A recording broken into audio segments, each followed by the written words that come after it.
So, welcome once again. Today we are going to start a new topic that is very important and very popular topic called tenses. आज हम tense पढ़ेंगे.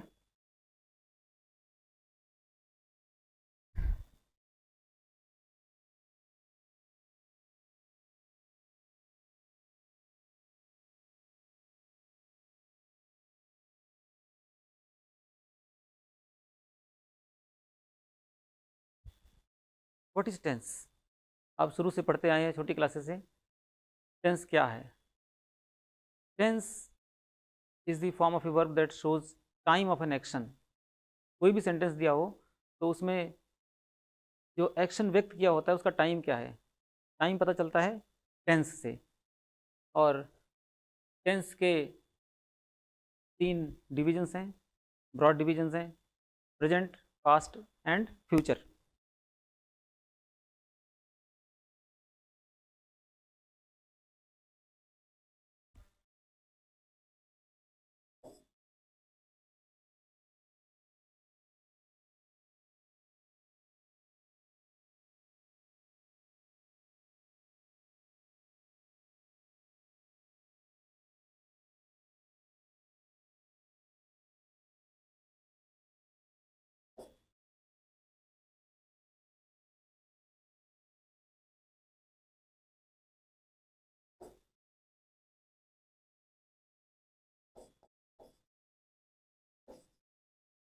ये 3 tense हैं: present, past and future.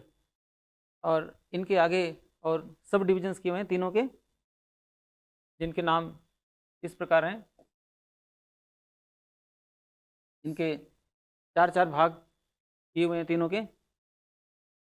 जैसे present का पहला है indefinite.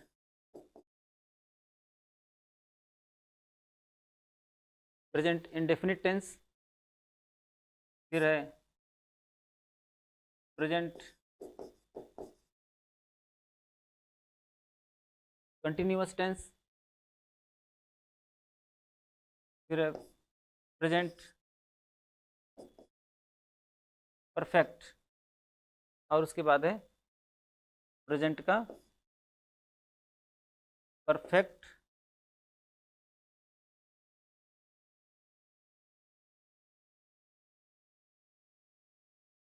Perfect continuous.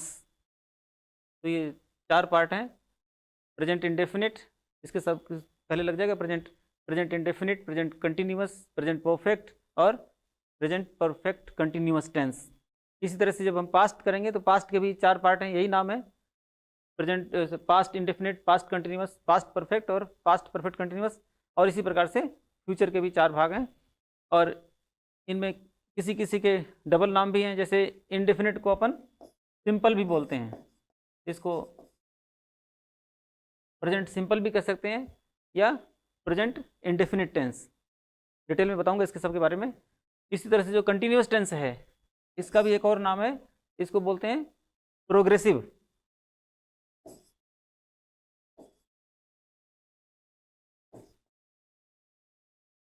Continuous या प्रोग्रेसिव टेंस.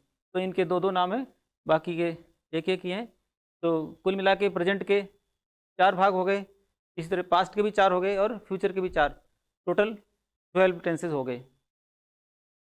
एक और इम्पॉर्टेंट बात, टेंस सीखने से पहले, क्योंकि सेंटेंस कई तरह के होते हैं, तो हमें सेंटेंस का भी बेसिक नॉलेज होना ज़रूरी है. इसमें कौन कौन से सेंटेंस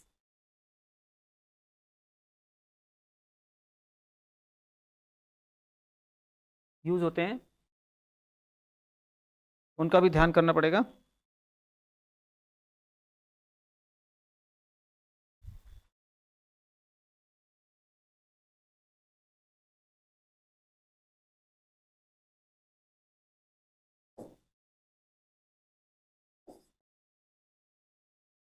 हालांकि ये अलग से बड़ा टॉपिक है, लेकिन फिलहाल टेंस सीखने के लिए हमें थोड़ा बहुत सेंटेंस के टाइप्स का भी पता होना चाहिए.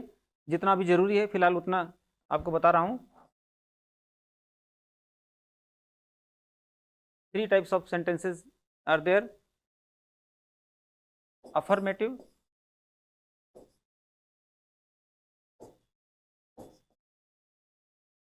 दूसरा है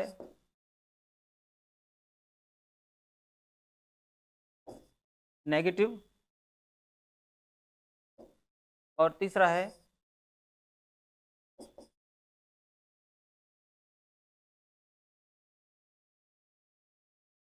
इंटेरोगेटिव।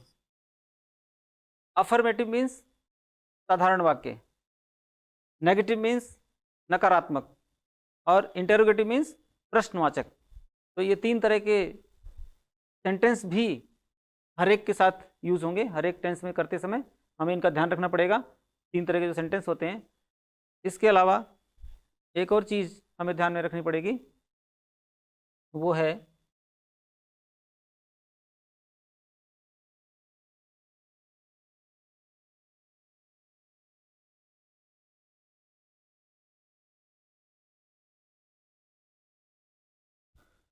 पर्सन।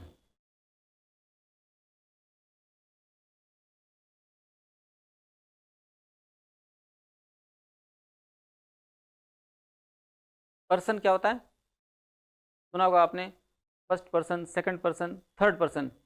टेंस सीखने के लिए इनका नॉलेज भी बहुत ज़रूरी है। फर्स्ट पर्सन किसे कहते हैं? First person means one who is speaking.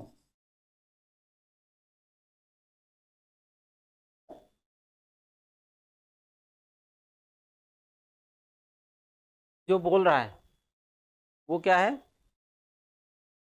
First person. जैसे अभी मैं बोल रहा हूं तो I am first person.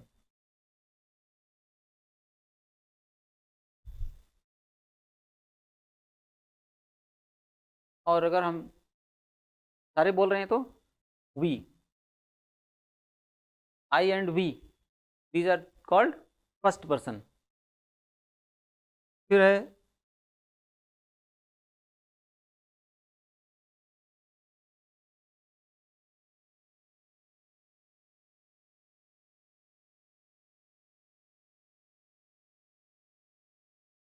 Second person,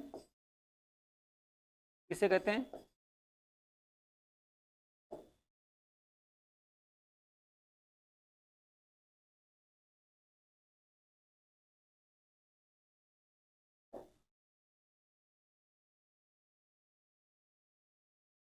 one who is listening,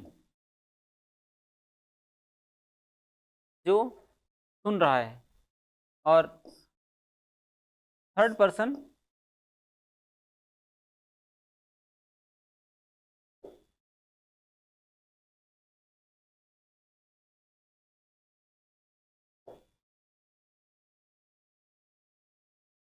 one who is being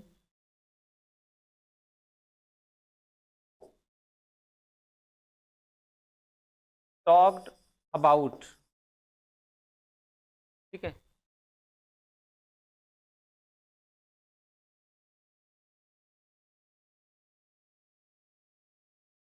first person one who is speaking, जो बोल रहा है वो फर्स्ट पर्सन, जैसे आई और we. Second person one who is listening, जो सुन रहा है वो सेकंड पर्सन है, जैसे यू, यू आर लिसनिंग, तो you is second person. And third person one who is being talked about, जिसके बारे में हम बात कर रहे हैं। कोई भी सेंटेंस है तो उसके अंदर जो सब्जेक्ट है किसी न किसी के बारे में बात कर रहा होगा, चाहे वो प्रेजेंट की हो, चाहे पास्ट की हो, चाहे फ्यूचर की हो, और चाहे अपने कंट्री की हो, किसी और कंट्री की हो। He may be talking about any person, living और डेड, लिविंग और non living, any topic, any person, anything under the sun. कुछ भी हो सकता है, किसी भी चीज़ के बारे में हम बात कर सक रहे होते हैं। तो वो सारी चीज़ें, एक जना बोल रहा है, दूसरा सुन रहा है, और तीसरे के बारे में बात हो रही है, वो लिविंग या नॉन लिविंग कुछ भी हो सकता है। तो जिसके बारे में बात हो रही है that is called third person. For example, he, she,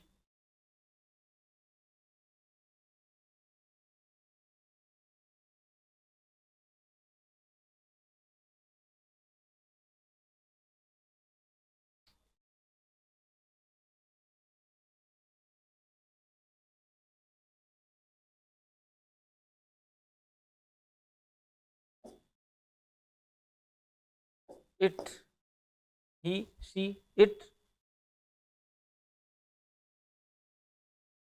दे, और किसी का नाम भी हो सकता है। इसकी जगह पे हम किसी का नाम भी ले सकते हैं, प्रोनाउन यूज करने के बजाय हम किसी का नाम भी ले सकते हैं, ही, शी, इट, दे, और एनी नेम। तो ये तो हुई बात पर्सन की, first person, second person, third person. और तीन टाइप की जो सेंटेंसेज हैं, अफर्मेटिव, नेगेटिव और इंटेरोगेटिव, इन सब का हमें ध्यान रखना है टेंसेस करते समय। जो अभी बताया आपको, थ्री ब्रॉड डिविजन्स हैं, प्रेजेंट है, पास्ट है, फ्यूचर है, और इन सबके चार चार भाग किए हुए हैं, इंडेफिनिट, कंटिन्यूअस, परफेक्ट और परफेक्ट कंटिन्यूअस। अब हम टेंसेस को एक एक करके लेते हैं।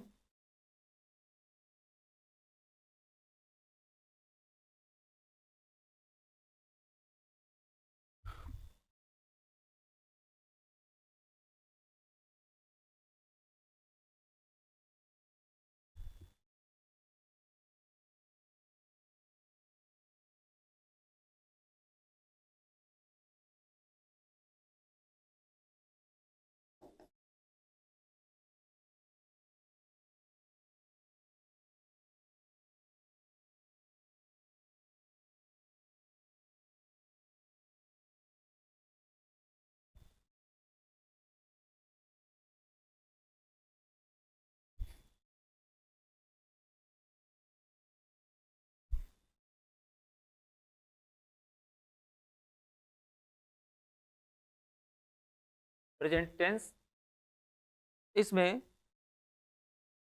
नंबर वन है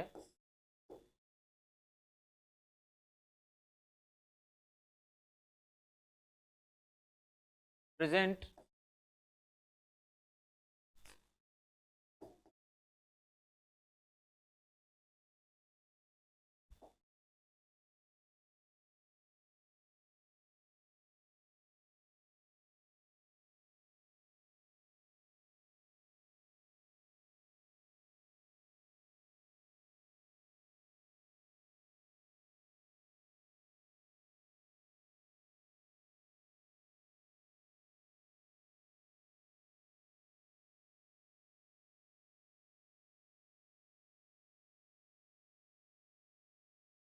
प्रेजेंट इंडेफिनिट।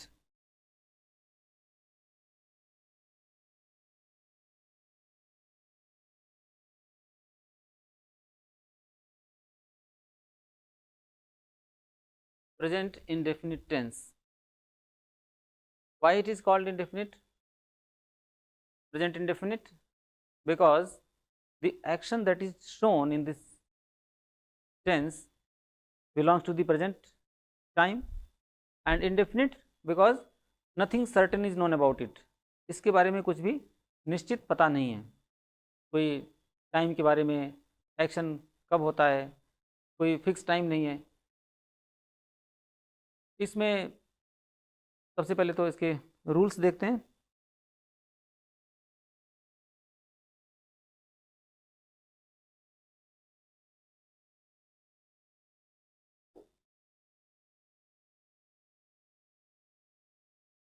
वही रूल्स के लिए सबसे पहले जो थ्री टाइप्स के सेंटेंसेस है उसके अकॉर्डिंग रूल चलेंगे। पहला है अफर्मेटिव,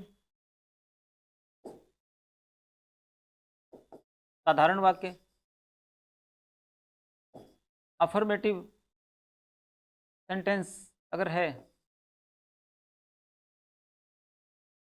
तो क्या रूल होगा? Subject plus verb, first form plus S और ई एस प्लस ऑब्जेक्ट। ये ध्यान रखना, कुछ चीज़ें ऐसी हैं जो फिक्स हैं, हर एक टाइप के सेंटेंस के अंदर आएंगी, हर एक टाइप के टेंस के अंदर आएंगी। जैसे कि सब्जेक्ट होगा, वर्ब होगी और ऑब्जेक्ट होगा, ये हर एक में आएंगी।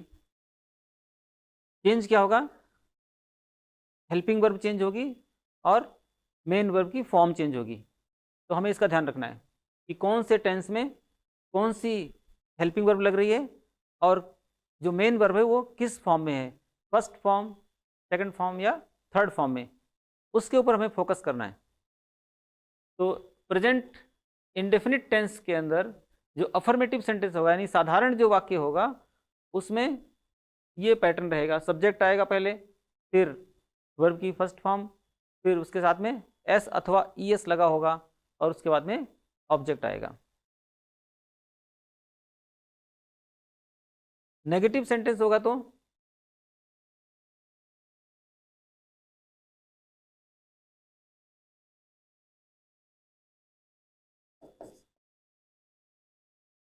नेगेटिव सेंटेंस के अंदर नॉट लग जाएगा और ज़्यादा कोई चेंज नहीं है। सब्जेक्ट प्लस डू और does plus not plus verb first form plus object. अभी बताऊंगा आपको डू कहाँ पे लगाना होता है, डज कहाँ पे लगता है।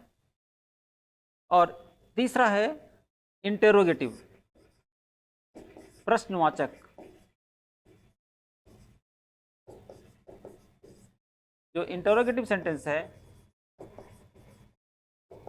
उसके अंदर क्या होगा, जो हमारी हेल्पिंग वर्ब है ये डू और डज, हेल्पिंग वर्ब है, ये सेंटेंस के प्रारंभ में आ जाएंगी। डू और डज जैसी भी सिचुएशन हो, plus subject plus verb first form plus object, ये इसका पैटर्न है। अब इसमें जो ध्यान रखने वाली बात है वो ये है कि हेल्पिंग वर्ब जो डू और डज है ये कहाँ पे लगाते हैं, या फिर जो वर्ब के साथ में एस या एस लगा हुआ है ये कहाँ पर लगाते हैं।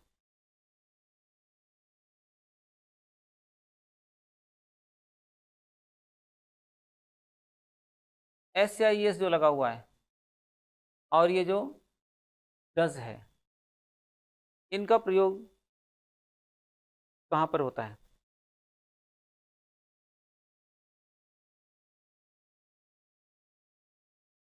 डज अथवा कभी हमें एस और ई एस लगाना पड़ जाए तो कहाँ पर इनकी ज़रूरत पड़ती है।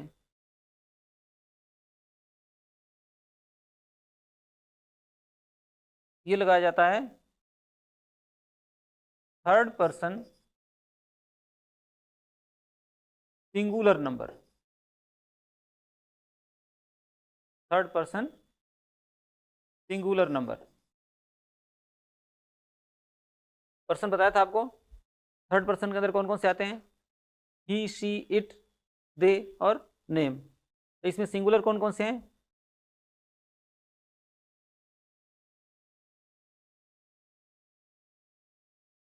ही शी इट, और नाम किसी का दिया हुआ हो तो वो भी हो सकता है। नेम सिंगुलर में जैसे चाइल्ड है, चिल्ड्रन नहीं चलेगा, चाइल्ड है तो अगर सब्जेक्ट की जगह पे कोई भी सेंटेंस है शुरू शुरू में जो सब्जेक्ट आया हुआ है, सब्जेक्ट की जगह पे अगर ही है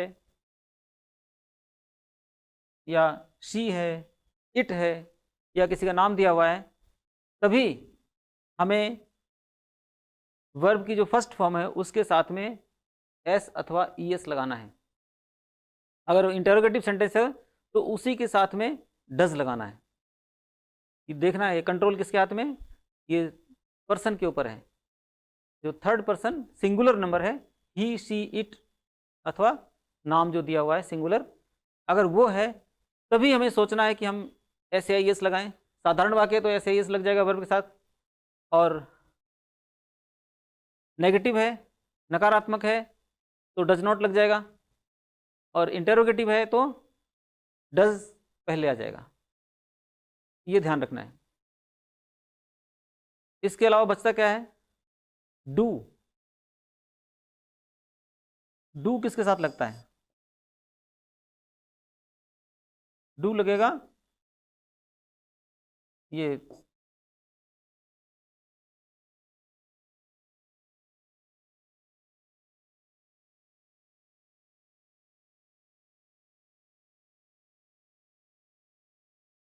या यूं कहो कि बाकी सारों के साथ।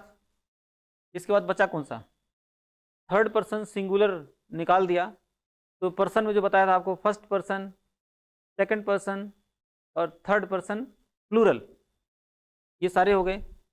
तो इसमें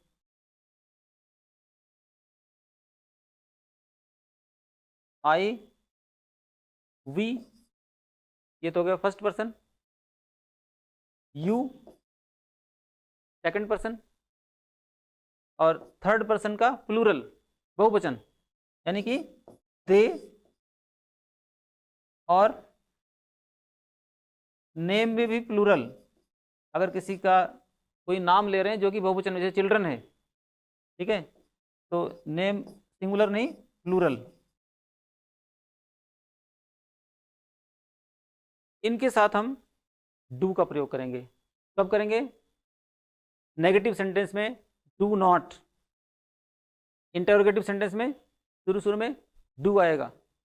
कब आएगा, जब सब्जेक्ट की जगह पर इनमें से कोई हो, आई हो, वी हो, यू हो, दे, या फिर किसी का नाम जो कि प्लूरल में हो, ठीक है, तभी हमें डू का प्रयोग करना है, अन्यथा नहीं करना।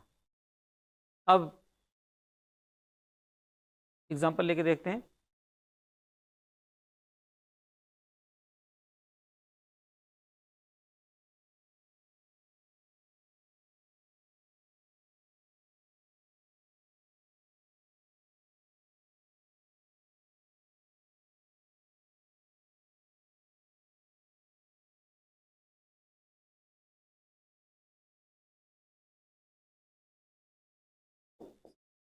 फॉर एग्जाम्पल,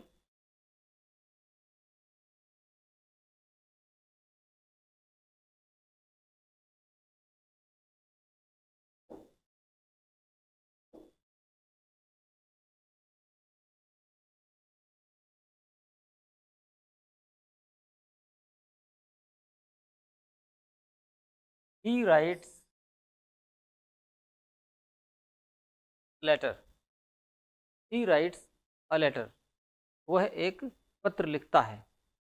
अब इसमें रूल्स देखो आप, अफर्मेटिव सेंटेंस है ये, साधारण वाक्य है, और रूल क्या है, subject plus verb first form plus S और एस। तो ही है सब्जेक्ट, क्योंकि सब्जेक्ट ही है और ये थर्ड पर्सन सिंगुलर नंबर के अंतर्गत आता है, इसीलिए जो हमारी मेन वर्ब है, ये जो वर्ब है राइट वर्ब, ये वी है, वर्ब है मेन वर्ब, इसके साथ में एस अथवा ई एस लगाना था, तो एस लगा दिया। ही राइट्स, और अ लेटर क्या है, ऑब्जेक्ट है, ही क्या है, सब्जेक्ट है, सब्जेक्ट वर्ब एंड ऑब्जेक्ट। तो चूंकि सब्जेक्ट जो है थर्ड पर्सन सिंगुलर नंबर है, इसीलिए यहाँ वर्ब के साथ में एस लगाया गया है, वह एक पत्र लिखता है।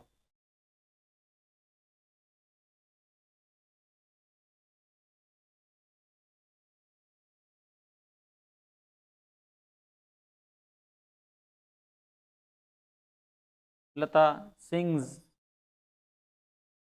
अ सॉन्ग, लता एक गाना गाती है, इसमें लता सब्जेक्ट है, थर्ड पर्सन है, सिंगुलर है, एक वचन है। थर्ड पर्सन कैसे है, क्योंकि एक जना बोल रहा है, दूसरा सुन रहा है, और तीसरे के बारे में बात हो रही है। तो जिसके बारे में बात हो रही है, the one who is being talked about is third person. इसमें एक जो बोल रहा है वो फर्स्ट पर्सन है, जो सुन रहा है वो सेकंड पर्सन है, और जिसके बारे में बात हो रही है, लता के बारे में बात हो रही है, तो लता इज थर्ड पर्सन, और ये सिंगुलर है, इसीलिए जो अपनी मेन वर्ब है इसमें सिंग, इसके साथ में एस लगाया गया, क्योंकि सब्जेक्ट जो है वो थर्ड पर्सन सिंगुलर है। ध्यान रखना इस बात को, बार बार नहीं बताना पड़े।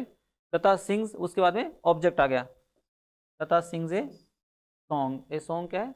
ऑब्जेक्ट है। ये तो हुई बात इसकी अफर्मेटिव सेंटेंस की। अब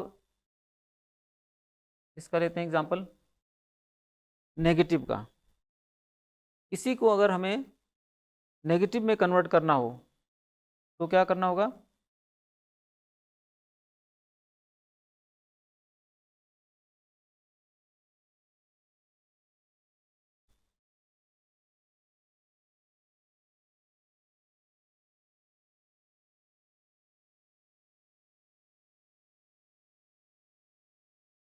he does not write a letter, वो एक पत्र नहीं लिखता है। तो नेगेटिव के लिए डज का सहारा लेना पड़ा, हमें यहाँ पे डज यूज करना पड़ा।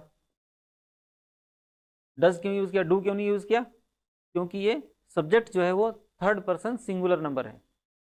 अगर ये प्लूरल होता, यहाँ पे दे होता या और कोई बहुवचन होता या फर्स्ट पर्सन होता या सेकंड पर्सन होता, आई वी होता या फिर यू होता, तो हम यहाँ पे डज नहीं लगा सकते थे। फिर क्या लगाते? डू। तो थर्ड पर्सन सिंगुलर नंबर के साथ में डज लगाया गया। उसके बाद में नकारात्मक भाव है उसको शो करने के लिए नॉट लगाया, और उसके बाद में ऑब्जेक्ट आ गया। तो ये ही डज नॉट राइट। अब इसमें राइट के साथ में कुछ भी और नहीं लगा सकते, एस या एस नहीं लगाना। डज आ गया तो वर्ब के साथ में एस या एस नहीं आएगा। ये नहीं है कि आप इधर डज भी लगा दो और इधर राइट के साथ में एस भी लगा दो, रॉन्ग हो जाएगा, it will become absolutely wrong. Lata गीत नहीं गाती है, तो इसका नेगेटिव बनेगा Lata does not sing a song. Lata does not sing a song. अब इसमें लता वही बात कि थर्ड पर्सन सिंगुलर नंबर है, इसीलिए यहाँ पे डज नॉट का प्रयोग हुआ है। अगर प्लूरल होता तो हम डू नॉट लगाते। और उसके बाद ये वर्ब जो है इसके साथ में एस अथवा एस नहीं लगाना, क्योंकि इधर डज आ चुका है, इसलिए यहाँ पे एस या एस नहीं लगाना, only first form of the verb use करनी है। और उसके बाद में ये ऑब्जेक्ट आ गया। ये हुआ नेगेटिव सेंटेंस। अब हमें यदि इंटरोगेटिव सेंटेंस बनाना हो,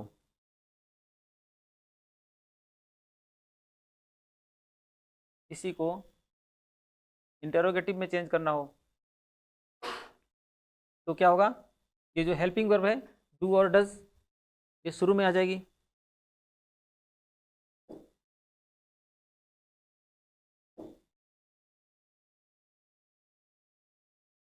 does he write a letter? Does he write a letter? Question mark. अब इसमें फुल स्टॉप नहीं लगाना, क्योंकि ये इंटेरोगेटिव सेंटेंस है, प्रश्नवाचक है, इसलिए प्रश्नवाचक चिन्ह आएगा लास्ट में, साइन ऑफ इंटेरोगेशन लास्ट में आएगा। Does he write a letter? क्या वह एक पत्र लिखता है? क्वेश्चन पूछ रहे हो आप। यहाँ पे डज क्यों आया? क्योंकि जो सब्जेक्ट है वो ही है, और ही क्या है? थर्ड पर्सन सिंगुलर नंबर है। अगर यहाँ पे सेकंड पर्सन हो या फर्स्ट पर्सन हो या थर्ड पर्सन प्लूरल हो तो डू का प्रयोग होगा। जैसे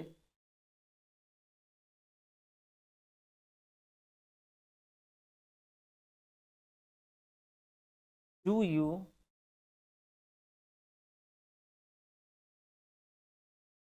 play cricket? Do you play cricket? क्या आप क्रिकेट खेलते हो? अब यहाँ पर सब्जेक्ट क्या है?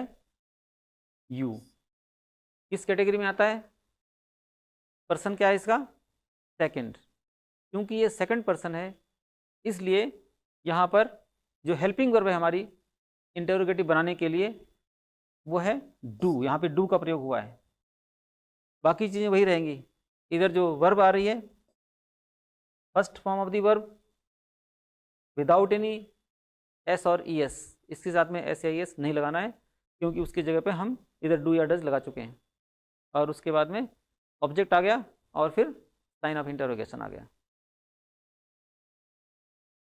तो ये हुआ इंटरोगेटिव सेंटेंस।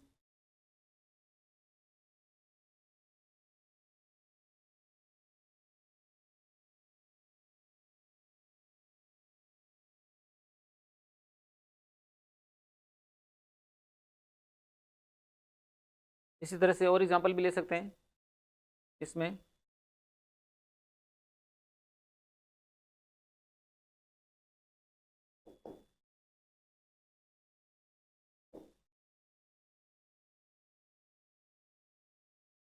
एक तो यही रखो,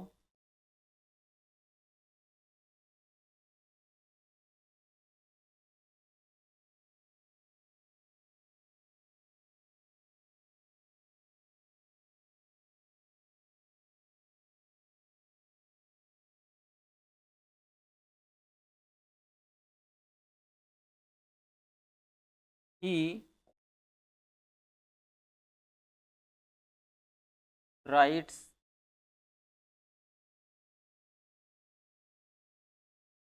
a letter। दूसरा है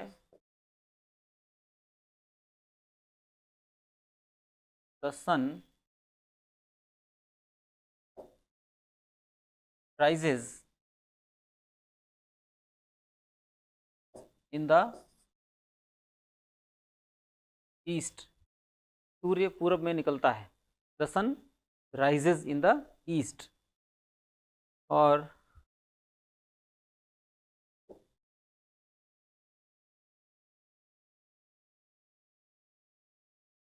water boils at 100 degree centigrade.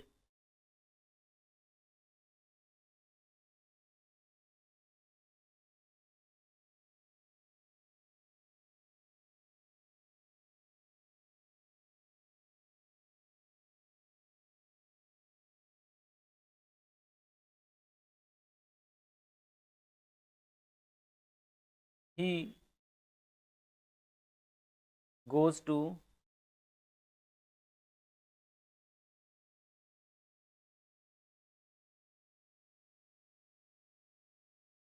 church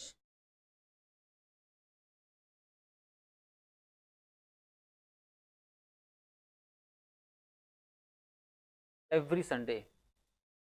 ये कुछ एग्जांपल्स हैं प्रेजेंट इंडेफिनिट टेंस के।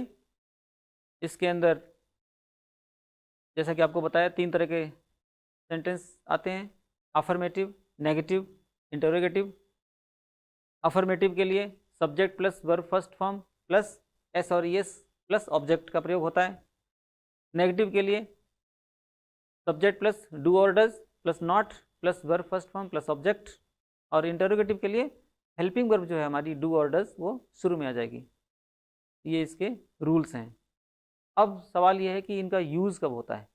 When do we use present indefinite tense and why it is called indefinite. इसको इंडेफिनिट क्यों कहते हैं, कब इसका प्रयोग होता है। इंडेफिनिट का मतलब अनिश्चित। इसमें जो बात कही जा रही है वो उसमें काफ़ी चीज़ जो है निश्चित नहीं है, अनिश्चित है। जैसे ही राइट्स लेटर, ही कौन है, कब लेटर लिखता है, कोई पता नहीं है। ठीक है। और तो एक तो ये क्या इसमें शो हो रहा है, हैबिट का पता चलता है हमें। इससे क्या पता चल रहा है, ये उसकी हैबिट है, आदत। कोई हमें हैबिचुअल एक्शन, ठीक है, हैबिचुअल एक्शन अगर शो करना है, किसी का एक्शन जो है हैबिचुअल है, आदतन कोई कार्य किया जाता है, चाहे टाइम फिक्स नहीं हो, निश्चित समय नहीं दिया हुआ, इसलिए इंडेफिनिट की कैटेगरी में आता है। और वो हैबिचुअल एक्शन है, तो उसको व्यक्त करने के लिए हम प्रेजेंट इंडेफिनिट टेंस का सहारा लेंगे। इसी तरह से एक और चीज़ है, अभी मैं फिलहाल ये बता रहा हूँ कि इस टेंस का यूज़ कब कब होता है। पहली बात, हैबिचुअल एक्शन के लिए इसका यूज़ होता है, और दूसरी बात, कोई ऐसा तथ्य या कोई ऐसी घटना जो कि शाश्वत है, यूनिवर्सल है, यूनिवर्सल जिसको कोई टाल नहीं सकता, अटल है, यूनिवर्सल ट्रूथ, यूनिवर्सल ट्रूथ है, सार्वभौमिक सत्य है कोई, उसके लिए जैसे the sun rises in the east, सूर्य पूर्व में निकलता है, तो ये तो ये सार्वभौमिक सत्य हर जगह होता है, कहीं भी चले जाओ। तो यूनिवर्सल ट्रूथ व्यक्त करने के लिए भी इसी टेंस का सहारा लिया जाता है, प्रेजेंट इंडेफिनिट टेंस का।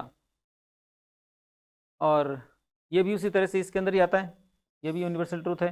Water boils at 100 degree centigrade, पानी 100 डिग्री सेंटीग्रेड पे उबलता है, तो ये भी यूनिवर्सल ट्रूथ हो गया। और यह कह सकते हैं कि एक साइंटिफिक फैक्ट है, अलग से कैटेगरी बनाना चाहो तो कह दो ये साइंटिफिक फैक्ट है, एक वैज्ञानिक तथ्य है, उसको हम व्यक्त करते हैं प्रेजेंट इंडेफिनिट टेंस की सहायता से। और he goes to church every Sunday, हर संडे को चर्च जाता है, ये क्या है, हैबिचुअल एक्शन है, ठीक है। तो ये हैबिचुअल एक्शन है। दो चीज़ें ज़्यादातर व्यक्त की जाती हैं प्रेजेंट इंडेफिनिट टेंस से। इसके अलावा रनिंग कमेंट्री के अंदर भी इस टेंस का हम प्रयोग करते हैं, जो मेन वर्ब होती है उसके साथ में एस या एस लगाते चले जाते हैं, और हमारी कमेंट्री जो है होती चली जाती है। ये हैं इसके यूजेस। प्रेजेंट इंडेफिनिट टेंस के क्या इसके यूजेस हैं, क्या इसके रूल्स हैं, और कितने प्रकार के सेंटेंसेस के अंतर्गत इसका प्रयोग किया जाता है, ये भी आपको बताया। अब अपन करते हैं नेक्स्ट जो टेंस है,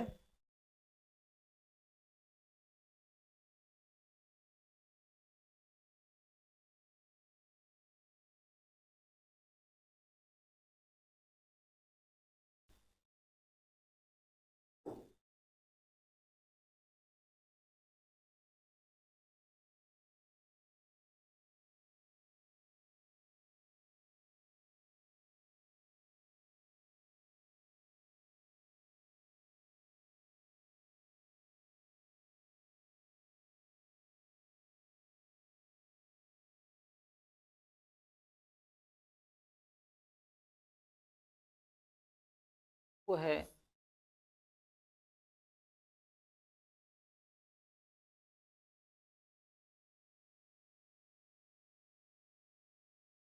प्रेजेंट कंटिन्यूअस।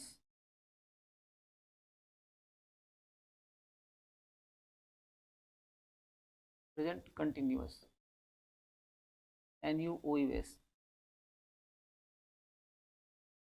जैसा कि इसके नाम से ही क्लियर हो रहा है, प्रेजेंट का टेंस है, प्रेजेंट की बात होगी, जो एक्शन होगा वो प्रेजेंट का होगा, और लेकिन साथ में कंटिन्यूअस होगा, वो जारी होगा, वो एक्शन चल रहा होगा। That means with the help of this tense we express an action that is going on at the time of speaking।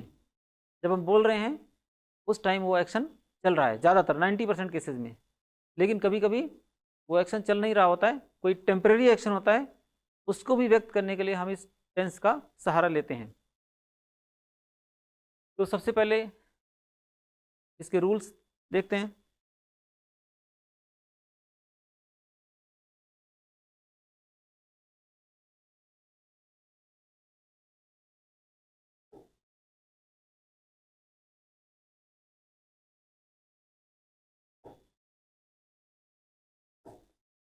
Affirmative साधारण वाक्य के अंदर इसका क्या रूल है, और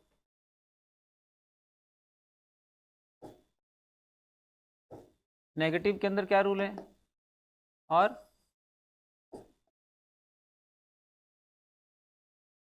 interrogative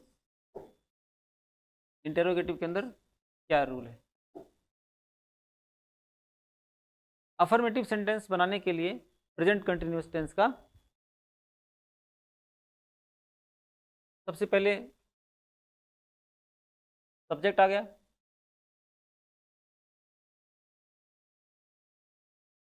plus helping verb. Helping verb कौन सी आएगी? Is,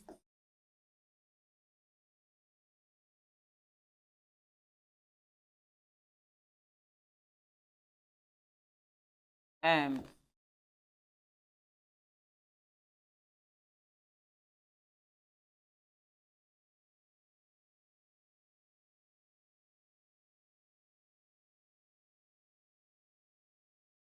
are, plus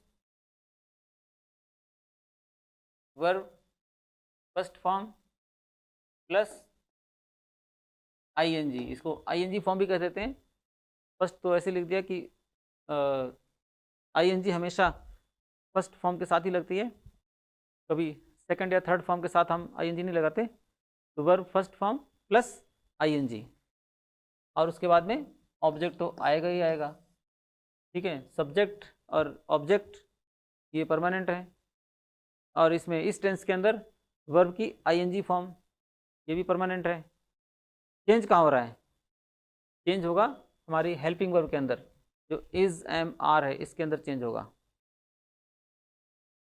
negative sentence बनाना हो तो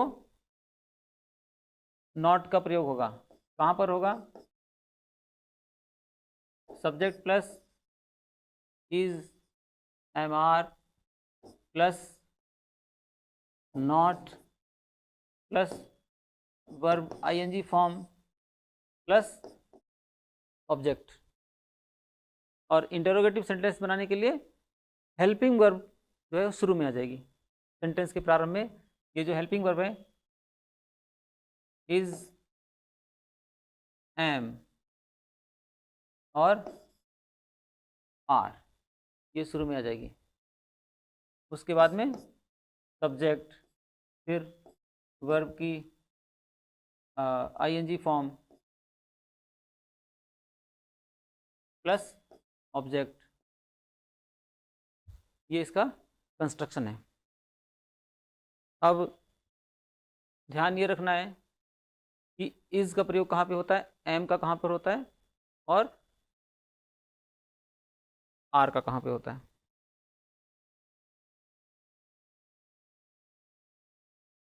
वही जो बात पहले बताई थी, third person singular number, is का प्रयोग कहाँ होगा? Third person singular number.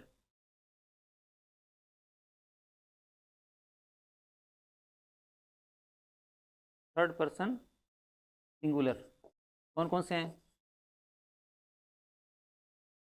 Third person singular के अंदर ही, शी, इट और नेम। सब्जेक्ट की जगह पर इनमें से कोई हो तो इज लगाना है, और एम का प्रयोग होता है सिर्फ आई के साथ, और आर का प्रयोग होता है बाकी सारों के साथ। बाकी सारों में बचा कौन? फर्स्ट पर्सन का जो आई और वी था, आई इधर आ गया, बचा क्या? We. Second person you. Third person plural, that means they. इसके अलावा और कोई नेम अगर प्लूरल में है तो, बहुवचन में कोई भी चीज़ है उसके साथ इसका प्रयोग होगा, आर का प्रयोग होगा। इसके अलावा और कुछ भी नहीं है इस टेंस के अंदर। बस एक यही चीज़ ध्यान में करनी है कि इज का प्रयोग कहाँ पर होगा। तो ये 3-4 वर्ड याद रख लो, ही, शी, इट और नेम सिंगुलर, इनके साथ इज का प्रयोग होगा। एम का प्रयोग सिर्फ आई के साथ होगा, और आर का प्रयोग वी, यू, दे या नेम प्लूरल में अगर सब्जेक्ट की जगह पे इनमें से कोई आया हुआ है तो करना है, अन्यथा नहीं करना। अब इनके एग्जांपल्स देखो।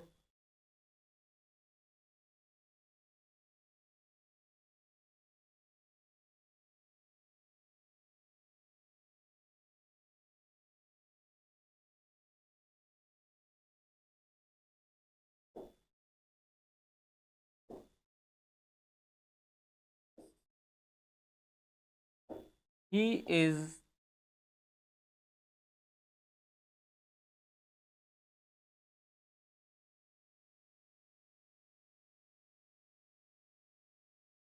Writing a letter. ये एग्जांपल इसलिए ले रहा हूँ बार बार ताकि आपको डिफरेंस का पता चलता रहे कि एक टेंस से दूसरे टेंस में जाते हैं तो किस प्रकार से परिवर्तन होता है। He is writing a letter, वह एक पत्र लिख रहा है अभी बोलते समय। Because in this tense, present continuous tense, we express such an action that is going on at the time of speaking. अभी हम बोल रहे हैं, उस टाइम ये एक्शन हो रहा है। He is writing a letter जब बोलते हैं, इसका मतलब कि हमारे बोलते के समय वो एक्शन जारी है, वह एक पत्र लिख रहा है। He is writing a letter.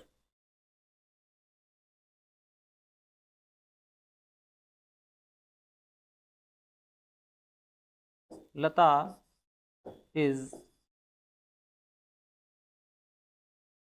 Singing a song. Lata is singing a song, Lata एक गाना गा रही है। अब रूल्स पहले बता चुका हूँ आपको, क्योंकि यहाँ पर सब्जेक्ट की जगह पे पहले वाले में ही आया हुआ है जो कि थर्ड पर्सन सिंगुलर नंबर है, दूसरे वाले में लता जो कि थर्ड पर्सन सिंगुलर नंबर है। इसीलिए हेल्पिंग वर्ब जो है हमारी, यहाँ पर ये इज़ का प्रयोग हुआ है। और उसके बाद में वर्ब, मेन वर्ब आ गई write plus ING, ING from writing. इसमें सिंग प्लस आईएनजी, सिंगिंग। और उसके बाद में ऑब्जेक्ट आ गया, इसमें अ लेटर है, इसमें अ सॉन्ग है, ये हमारा ऑब्जेक्ट है। अब इसको अगर नेगेटिव बनाना हो तो क्या करना होगा?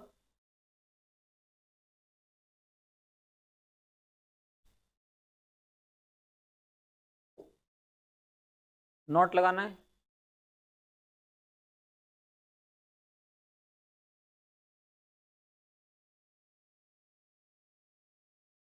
यू आर नॉट attending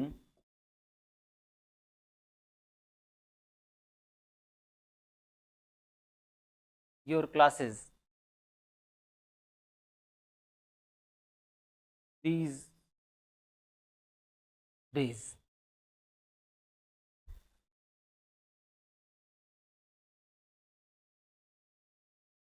इसमें सब्जेक्ट क्या है? ये है यू। यू क्या है? सेकंड पर्सन है, इसीलिए यहाँ पर हेल्पिंग वर्ब क्या है? आर।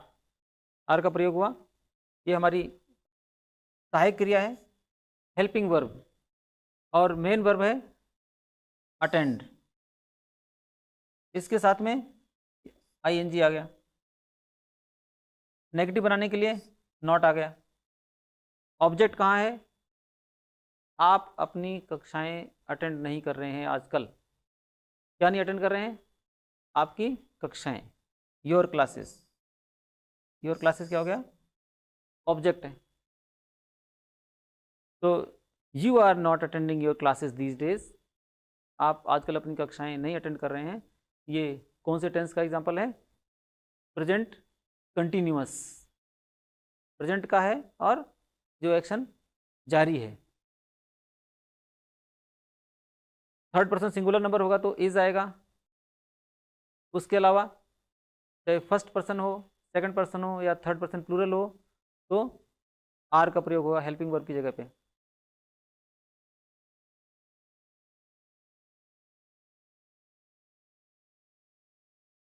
Next example,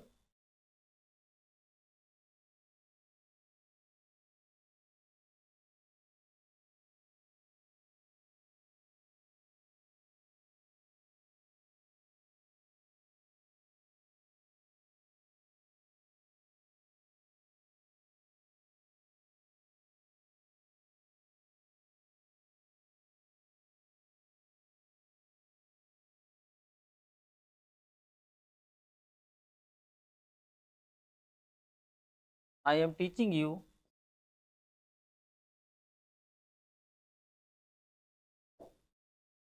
English. अब इसमें आई क्या है? फर्स्ट पर्सन, और आई के साथ में रूल में लिखा हुआ है आई के साथ एम का प्रयोग होता है, इसलिए हेल्पिंग वर्ब यहाँ पे एम आ गई, और उसके बाद में verb plus ING form. Teach main verb है, पहले हेल्पिंग वर्ब आई एम, फिर main verb teach plus ING plus object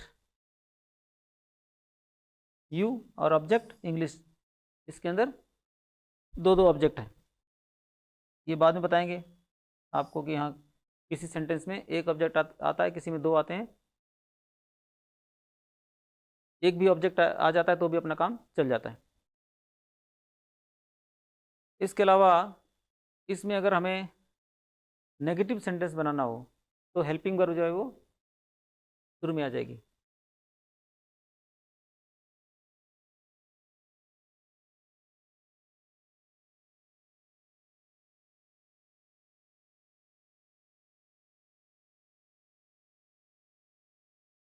are you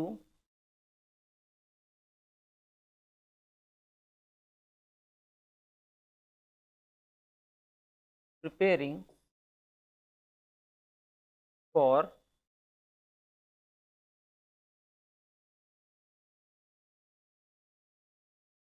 RAS exam. Question आ गया, are you preparing for RAS exam, क्या आप RAS एग्जाम की तैयारी कर रहे हो? ये किसी से क्वेश्चन पूछना हो, अब चूंकि जिससे पूछ रहे हो सामने वाला वो है यू, यू क्या है? सेकंड पर्सन, और इसलिए यहाँ पर आर का प्रयोग हुआ है।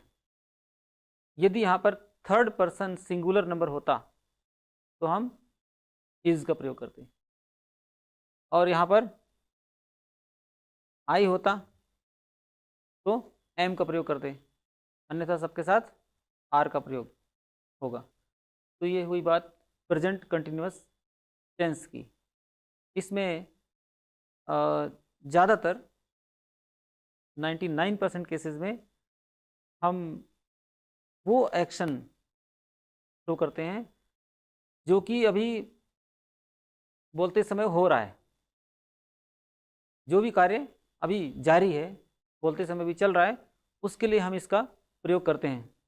लेकिन कभी कभी टेम्परेरी एक्शन जो होता है उसके लिए भी हम इसका प्रयोग करते हैं। जैसे कोई अगर ये कहता है कि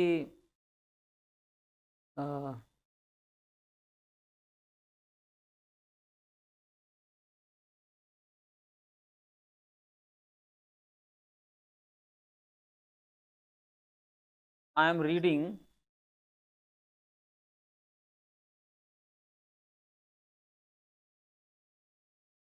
शेक्सपियर दीज डेज, ठीक है, I am reading Shakespeare these days, मैं आजकल शेक्सपियर पढ़ रहा हूँ। कोई मार्केट में मिल गया और आपसे बात होने लगी, मित्र है आपका, और वो कहता है कि I am reading Shakespeare these days, मैं आजकल शेक्सपियर पढ़ रहा हूँ। इसका मतलब ये नहीं है कि जब आपकी बात हो रही है बोलते समय वो शेक्सपियर पढ़ रहा है। ये इट इज़ कॉल्ड